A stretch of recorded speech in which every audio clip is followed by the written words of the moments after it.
there is time for everything. A time to be born and a time to die. कुछ के लिए वो दादी दादा हो सकते हैं, कुछ के लिए वो माँ बाप हो सकते हैं, किसी के लिए भाई या बहन, या फिर किसी के लिए दोस्त या उनका कोई चाहने वाला लवर। पर इन सब में एक समानता है और that is death. We all know, आज नहीं तो कल हम सबको मरना है। We always talk about life. हम जिंदगी की शुरुआत के बारे में बहुत बातें करते हैं। जब घर में कोई बच्चा पैदा होता है तो हम उसके लिए पार्टीज देते हैं। फिर वो 6 महीने का होता है तो उसके लिए अलग अलग तरीके के रिचुअल्स किए जाते हैं टू सेलिब्रेट लाइफ। फिर जब वो 1 साल का होता है तो उसे बर्थडे पार्टी दी जाती है। और इसी तरह हर साल जब वो इस दुनिया में आने के 12 महीने कंप्लीट करते रहते हैं निरंतर, हर बार हर तरीके से हम एक अलग अलग पार्टी थ्रो करते हैं इस खुशी में कि वो इस धरती पर आए थे। और हमारी ज़िंदगी से जुड़ी बहुत सारी किस्से और कहानियाँ हम निरंतर अपने बड़ों से सुनते रहते हैं, जिनके बारे में हम याद नहीं रख पाते हैं। तो कभी वो सोर्स हो सकते हैं आपके दादा दादी, कभी वो आपके सोर्स हो सकते हैं माँ बाप, या कभी वो सोर्स हो सकते हैं आपके बड़े। पर वो डिफरेंट सोर्सेज हो सकते हैं जिनके बारे में आप लाइफ के बारे में, आप अपनी बचपन की यादों के बारे में सुनते आ रहे होते हैं निरंतर। पर जितना हम जिंदगी के बारे में बात करते हैं, हम उतनी ही बातें कभी डेथ के बारे में क्यों नहीं करते। और हम डेथ के बारे में ज़्यादातर तभी बात करते हैं जब हमारा कोई हमारे से दूर चला गया होता है। But it doesn't have to be this way. हम सभी एक ना एक दिन मरने वाले हैं। सो एटलीस्ट हमें इसके बारे में बात तो करनी ही चाहिए जब तक हम कर सकते हैं, एटलीस्ट तब तक तो। सो आज की ये वीडियो डेथ के लिए। जैसे कि सब जानते हैं कि डेथ के मायने इट्स व्हेन जब हमारी बॉडी के सारे वाइटल फंक्शंस काम करना परमानेंटली बंद कर देते हैं। हमारा हार्ट धड़कना बंद हो जाता है, हमारी सांसें बंद हो जाती हैं और हमारा दिमाग अपनी सारी एक्टिविटीज़ खो देता है। उनका हार्ट फेल होना शुरू हो चुका है। उनकी बॉडी डिफरेंट तरीके के सर्कुलेटिंग चेंजेस से होके गुजर रही है। उनकी हार्ट बीट कभी तो बहुत तेज हो जाती है और कभी बहुत स्लो। और उनकी स्किन ने पहले की तरह रेडिएट होकर के अपना टेम्परेचर मेंटेन करना भी बंद कर दिया। उनके हाथों पर, उनकी स्किन पर अलग अलग तरीके के पेल ग्रे टाइप के चकत्ते पड़ने शुरू हो चुके होते हैं। उनकी सांस लेने की प्रक्रिया भी कुछ अलग हो जाती है। कभी तो वो बहुत तेज सांस लेते हैं और कभी बहुत धीरे। कभी वो बहुत गहरी सांस लेते हैं और कभी बहुत हल्की। इसे चेन स्ट्रोक प्रक्रिया भी कहा जाता है। वो कुछ सांसें बहुत गहरी लेते हैं और फिर काफी देर तक कोई सांस नहीं लेते। और जब हम सोचते हैं कि वो जा चुके हैं, तभी वो एक और सांस लेते हैं। वे मौत के बहुत निकट हैं, पर अभी वह मरे नहीं हैं। कुछ घंटों में उन्होंने एक बहुत लंबे पॉज के बाद एक और सांस ली और उसके बाद उन्होंने कोई और सांस नहीं ली। वे अब पूरी तरह मर चुके हैं और वे तैयार हैं दूसरी दुनिया की तरफ एंट्री करने के लिए। जब कोई इंसान मरने वाला होता है तो वो एक लक्षण शो करता है कि जैसे उसे पता है कि वो मरने वाला है, वो तैयार है उस पल के लिए कि अब उसकी मौत निश्चित है और वो दूसरी दुनिया में कदम रखने वाला है।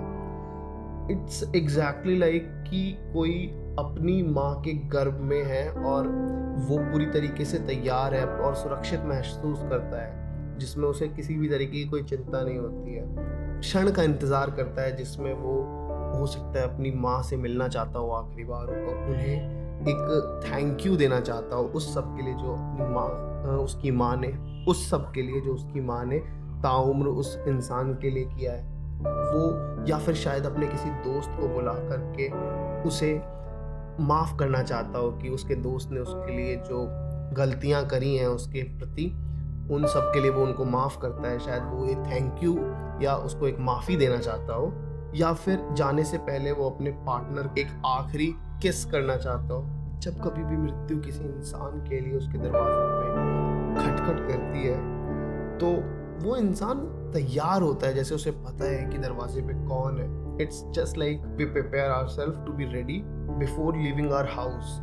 It's like we often already knows who's at the door. We prepare ourselves and ready our house before walking out the door and lock it and throwing the key away. As we walk down, as we walk out the door gradually become confused. मरने से पहले हम एक unconscious state में चले जाते हैं जिसमें for the very last time हम अपनी ज़िंदगी के सारे जो यादें हमारे दिमाग में सिमटी हुई हैं उनको याद करने लगते हैं। मृत्यु की तरफ जाने से पहले लास्ट टाइम हम एक ग्लेंस देते हैं उन क्षणों की तरफ जो हमने अपनी ज़िंदगी में जिए हैं। वो अच्छे क्षण भी हो सकते हैं, बुरे क्षण भी हो सकते हैं। हम उन सब को देखते रहते हैं, वो हमारे दिमाग में घूमते रहते हैं और इवेंचुअली वी डाई। इस समय तक जो कुछ भी हुआ है इंसान की ज़िंदगी में या उसके साथ, ये वो चीज़ें हैं जिसके बारे में हमें अच्छी तरीके से जानकारी है और हम सबको पता है कि ये चीज़ होती है और ये कैसे कैसे होती है। सबको इस बारे में कुछ ना कुछ जानकारी है, पर जो कुछ भी इस क्षण के बाद होता है वो हमारे लिए कंप्लीट मिस्ट्री है। आज सबसे ज़्यादा अजीब चीज़ जो डेथ के बारे में, मृत्यु के बारे में हम लोग डिस्क्राइब करते हैं वो है कि डेथ एक वापस ना होने वाली चीज़ है। डेथ इज़ इर्रिवर्सिबल, मतलब डेथ को मोड़ा नहीं जा सकता। मर चुके हैं तो आप मृत्यु से वापस लौट नहीं सकते। जो एक बार मृत्यु पा चुका है वह हमेशा के लिए खत्म हो चुका है, वह अब कभी वापस लौट कर नहीं आए। बट हमारी इस दुनिया में हजारों लोग ऐसे हैं जिनको मेडिकली किसी न किसी क्षण पे मृत घोषित कर दिया गया था और उसके बाद भी वो लोग वापस आए हैं अपनी इनक्रेडिबल स्टोरीज के साथ। और इन सबको हम नियर डेथ एक्सपीरियंस कहते हैं, बिकॉज हमारे लिए तो डेथ वो है जिससे आप कभी लौट के वापस नहीं आ सकते। बट क्या ये सही में सत्य है? क्या हमें इस बात की पूरी जानकारी है कि अगर जो एक बार चीज मर चुकी है वो कभी नहीं लौटेगी? जो लोग मेडिकली डिस्क्राइब्ड कर दिए गए थे मरे हुए कुछ घंटों के लिए या फिर कुछ केसेस में वो कुछ दिनों के लिए तक मरे हुए डिस्क्राइब कर दिए गए थे, वे वापस आ चुके थे अपनी out of body experiences memory के साथ, अपनी आफ्टर लाइफ की चीज़ों को हमें बताने के लिए। और इस तरीके से मेडिकली जो डेड डिस्क्राइब कर दिए गए थे और जो अपनी ज़िंदगी में वापस आए, उन लोगों की जितनी भी कहानियाँ पूरे समाज में रिसर्च हुई हैं पूरे संसार में आज तक, उन सब में एक चीज़ कॉमन थी कि उनकी स्टोरीज में जो वो मरने से पहले, उनकी हार्टलाइन फ्लैट होने से पहले एक फ्लैश आता था जो उनकी पूरी जिंदगी को एक फ्लैशबैक में चलाया करता था उनके सामने, और उनकी पूरी जिंदगी की यादें उनके दिमाग से, उनकी आंखों से होके गुजरती थी। ये सारी बात उन सभी लोगों की स्टोरी में कॉमन थी। और आई एम श्योर जैसा अभी आप सोच रहे हैं कि वो सारी यादें कैसी रही होंगी, ये यादें बिल्कुल भी वैसी नहीं है जैसा आप इस समय सोच रहे होंगे कि उस समय उन लोगों ने किस तरीके की यादें अपने दिमाग से देखी, अपनी आंखों के सामने से गुजरती हुई देखी हैं। जो यादें, वो बिल्कुल वैसी यादें नहीं हैं। तो लेट मी टेल यू, ये जितनी भी यादें हैं वो कोई बहुत बड़ी मूवमेंट वाली यादें नहीं रही हैं, जैसे कि आपकी शादी, आपकी ग्रेजुएशन वाला दिन, या फिर फर्स्ट टाइम जब आपने अपने बच्चे की किलकारियों को सुना था, उस तरीके की यादें ये बिल्कुल नहीं है। जो ये यादें उनकी आंखों के सामने से होकर गुजरी थी वो बिल्कुल ही रैंडम थी। जैसे कि आप अपने डेस्क पे बैठे हुए अपना ईमेल चेक कर रहे हो, या फिर जब आप बहुत छोटे हुआ करते थे तो आपने कभी कोई सफेद रंग की बिल्ली सीढ़ी चढ़ते हुए देखी थी। कुछ इस तरीके की अजीब सी यादें जिसे हम ज़्यादा याद नहीं रख पाते हैं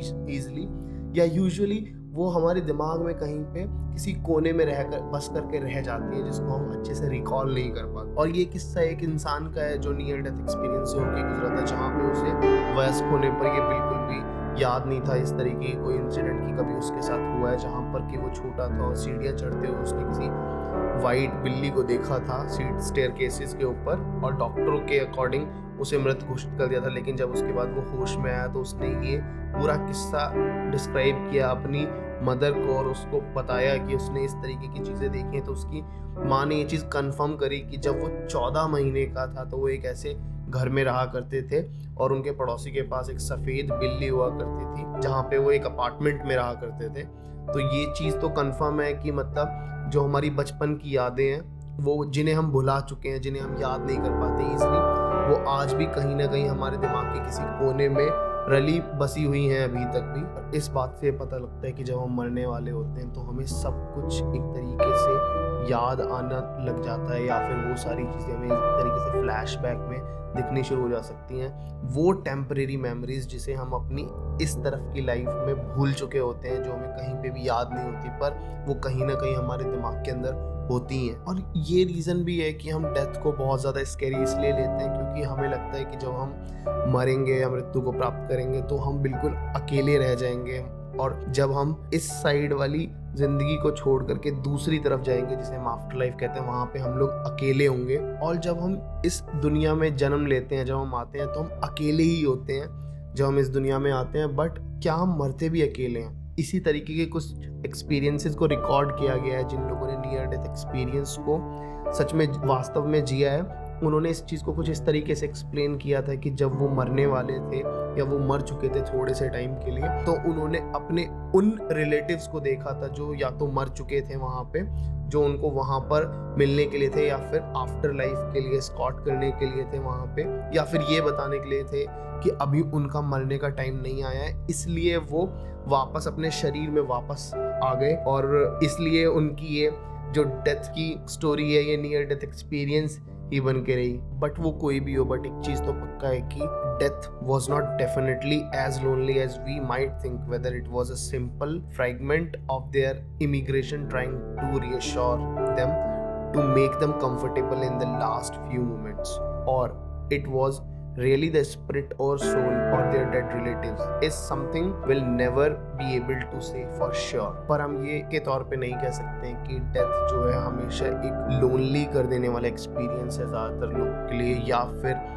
जो सोल का कंसेप्ट है उसके बिहाफ पे अभी तक साइंस किसी भी तरीके से इस तरीके की चीज़ों को फिगर आउट नहीं कर पाई है कि, या फिर इस तरीके की कोई एक्सप्लेनेशन साइंस नहीं देता है जो हमें आफ्टर लाइफ के बारे में कुछ भी बताती हो।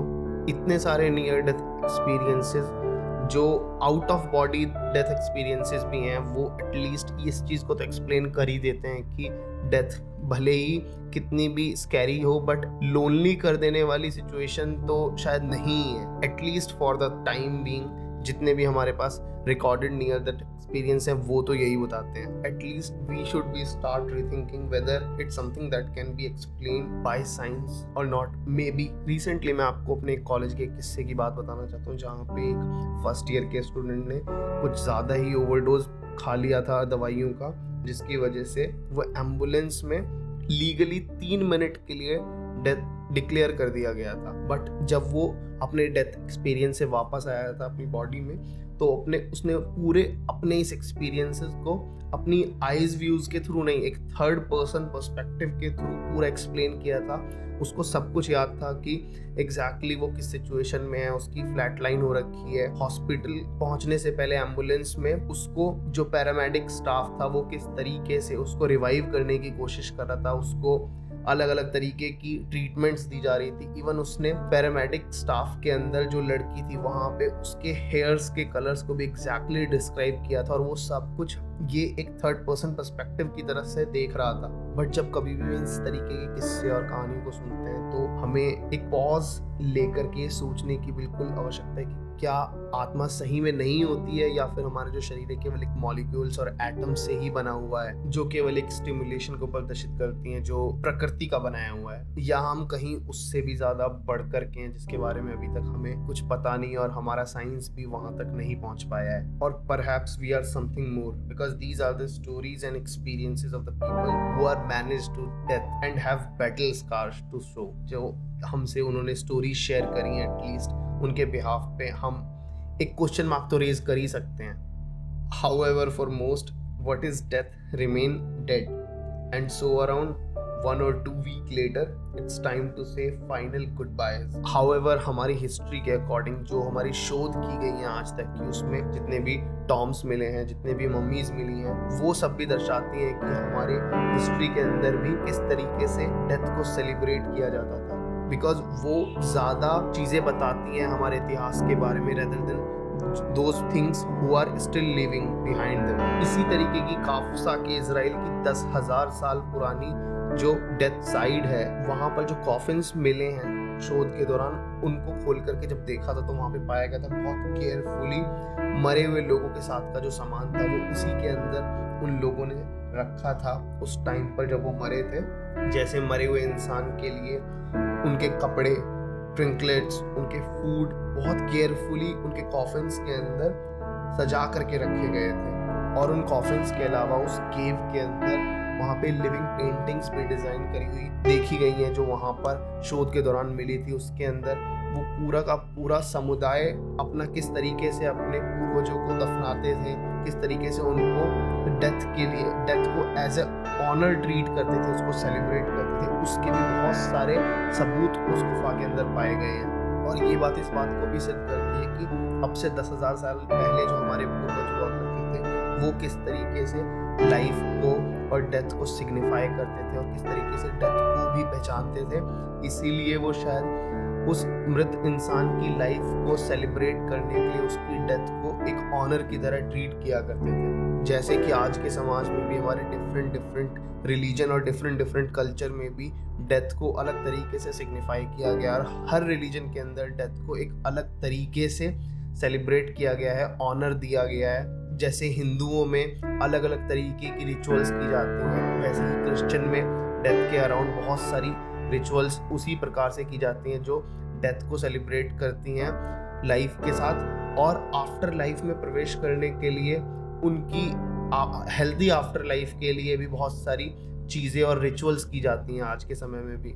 जैसे हिंदुओं का मानना है कि मरने के बाद इंसान किसी दूसरी योनि में जन्म लेता है और वहाँ पर उसको दूसरी योनि में जन्म लेने के लिए उसके शरीर को नष्ट करना और अच्छे तरीके से पंचतत्व में विलीन करना अत्यंत आवश्यक है। शायद ये इसलिए भी किया जाता है कि जो हम it's just like a bed to heal from the hurt of losing someone. Even death एक पेनफुल एक्सपीरियंस उन लोगों के लिए भी है जिनकी फैमिली से कोई उन्हें छोड़ के जाता है, because idea of losing someone isn't the same as actually losing them or mourning the relationship that is once was, although we are fully aware that these things can happen and that they are part of the human experience। but जब कभी भी आपके दिमाग में किसी को खोने का या फिर किसी के हमेशा के लिए चले जाने का कोई भी दिमाग में सवाल उठता है तो ये अपने आप में एक बहुत ज़्यादा दुख देने वाली चीज़ भी है, क्योंकि हम जानते हैं कि किसी अपने की डेथ का मतलब है कि उनका हमेशा के लिए हमें छोड़ के चले जाना। क्योंकि अपने आप में एक बहुत डरा देने वाला ख्याल है कि जब एक दिन आप सो कर के उठते हैं और देखते हैं कि आपके आसपास जितने भी आपके जान पहचान के लोग थे वो सब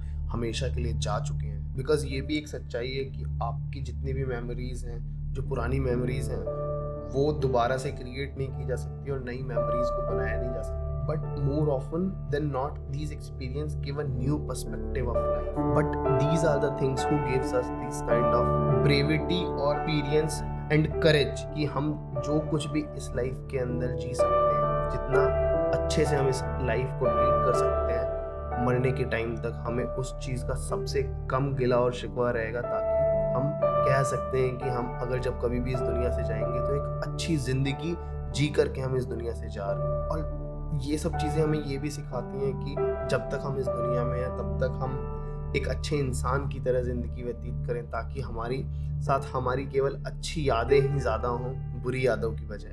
क्योंकि हमारे जाने के बाद हम वहाँ पर किसी भी प्रकार की कोई क्लैरिफिकेशन के लिए या फिर अपने आप को डिफेंड करने के लिए नहीं रहेंगे। Because as we lie in a open casket and in the end we are better equipped to help people going through the same things, because people are better comforted by others who had a similar experience.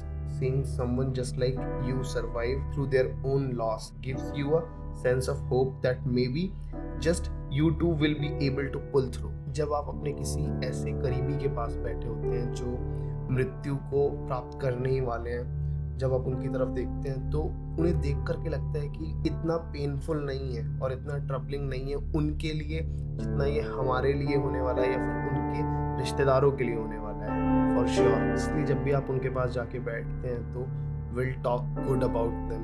हम उनको एक hope देते हैं, हम उनके हाथों को रब करते हैं, उनके हाथों को पकड़ करके हम उनसे अच्छी बातें करते हैं, अच्छी चीज़ों की बातें करते हैं, बिकॉज़ हम उनसे एक अच्छी मेमोरीज़ शेयर करना चाहते हैं। हम उनको अपना प्यार दर्शाना चाहते हैं और हमको उनको बताना चाहते हैं कि उन्होंने जितनी भी ज़िंदगी जी है वो वर्थ लिविंग थी। उनकी आखिरी सांस उन्होंने एक अच्छी लाइफ व्यतीत करी है इस दुनिया में और उसके बाद वो आफ्टर लाइफ की तरफ जा रहे हैं। अगर डेथ की बात करें तो धरती इसी तरीके से घूमती रहेगी, चिड़ियाएँ इसी तरीके से चहचहाती रहेंगी, बट हर चीज़ का आखिरी समय आएगा, हर चीज़ का अंत निश्चित है।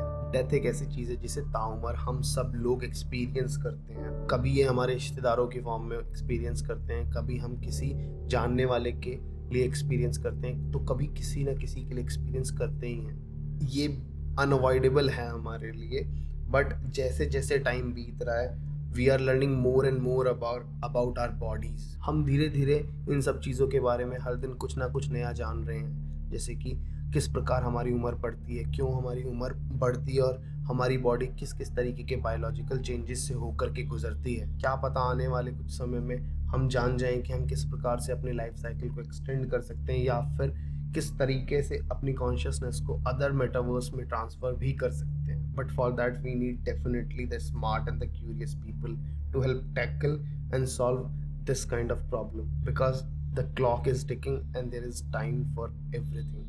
Thank you. Thanks for watching.